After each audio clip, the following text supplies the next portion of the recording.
Hello बच्चों, let's read the question. कह रहा which of the following molecule has one lone pair of electrons on the central atom. Okay बच्चों, central atom पे one lone pair of electrons किस molecule के पास होगा ये हमें बताना है। देखो, लोन पेयर ऑफ इलेक्ट्रॉन्स कौन से होते हैं? ये बच्चों वैलेंस शेल के ना वो इलेक्ट्रॉन्स होते हैं जो बॉन्डिंग में पार्टिसिपेट नहीं करते हैं, अनशेयर्ड इलेक्ट्रॉन होते हैं। ओके, दो अनशेयर्ड इलेक्ट्रॉन मिलके एक लोन पेयर बनाते हैं। क्या बनाते हैं बच्चों? एक लोन पेयर बनाते हैं। ओके बच्चों, तो अब यहाँ पर सेंट्रल एटम कैसे छाटेंगे? जो कम वाला होता है ना बच्चों, जैसे एक वाला H2 में दो हाइड्रोजन एक ऑक्सीजन है, तो ऑक्सीजन आपका सेंट्रल एटम होगा बच्चों। तो सबसे पहले इसी की बात करते हैं, H2 की। हाइड्रोजन की वैलेंशियल कॉन्फ़िगरेशन क्या होती है बच्चों? 1s1 और ऑक्सीजन की होती है 2s2 2p4, 6 इलेक्ट्रॉन है वैलेंस शेल में। अब देखो, कोई भी बॉन्डिंग क्यों करता है? अपने ऑक्टेट को पूरा करने के लिए, वैलेंस शेल में 8 इलेक्ट्रॉन लाने के लिए। वो कैसे भी लाए, चाहे इलेक्ट्रॉन डोनेट करके लाए या गेन करके लाए या इलेक्ट्रॉन्स को शेयर करके लाए बच्चों। अब क्योंकि यहाँ पर सारे बॉन्ड जो है बच्चों नॉन मेटल्स के बीच में वो जनरली कोवेलेंट बॉन्डिंग आपके करते हैं बच्चों, तो यहाँ पर म्यूचुअल शेयरिंग ऑफ इलेक्ट्रॉन से बॉन्ड बनेगा बच्चों।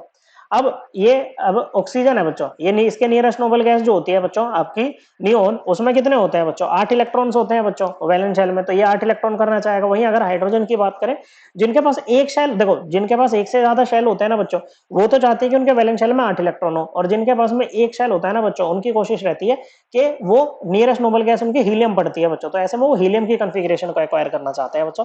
ओके, 1s2 को ये डबलेट पूरा करते हैं। ये दोनों ही चीजें हमारे ऑक्टेट रूल के अंदर आ जाती हैं बच्चों, ठीक है। अब देखो, ऑक्सीजन आपका डाइवैलेंट होगा बच्चों, क्योंकि इसको दो इलेक्ट्रॉन चाहिए ऑक्टेट पूरा करने के लिए, और हाइड्रोजन मोनोवैलेंट होगा, मतलब ये एक बॉन्ड बनाएगा और ऑक्सीजन दो। तो ऑक्सीजन हुआ बच्चों, ओके, एक दो तीन चार पाँच छः, तो एक हाइड्रोजन ऐसे चला जाएगा बच्चों, एक हाइड्रोजन के साथ ऐसे शेयर और दूसरे हाइड्रोजन के साथ में ऐसे शेयर।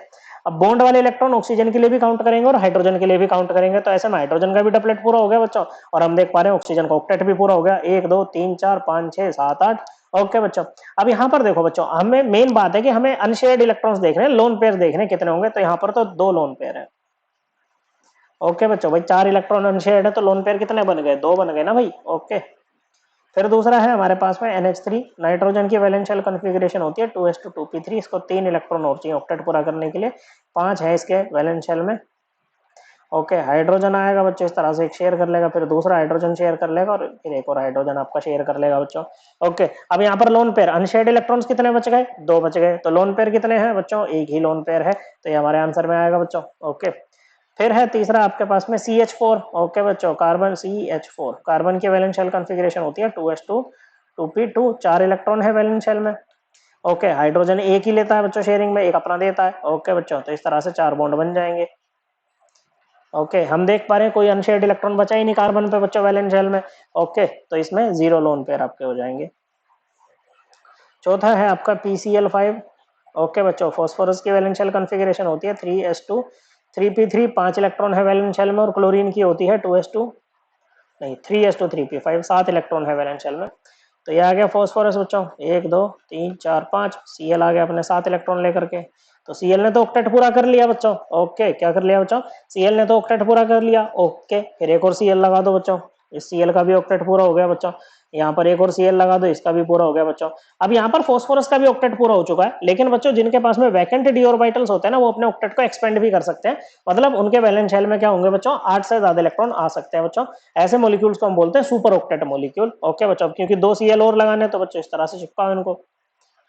ओके बच्चों, तो ये सुपर ऑक्टेट मॉलिक्यूल है, लेकिन मेन बात है यहाँ पर जो सेंट्रल एटम है ना बच्चों, उसके पास में कोई भी लोन पेयर नहीं। हालांकि साइड एटम के पास में है बच्चों, हर क्लोरीन पे 3 लोन पेयर बचेंगे बच्चों, लेकिन सेंट्रल एटम फॉस्फोरस के पास में कोई भी लोन पेयर नहीं है बच्चों, 0 लोन पेयर। हमें लोन पेयर सेंट्रल एटम पे बताने हैं। ओके बच्चों, तो वो किस में आ रहा है? एक लोन पेयर, ये आ रहा है अमोनिया में। So correct answer option 2। I hope आपको एकदम क्लियर हो गया होगा। थैंक यू बच्चों।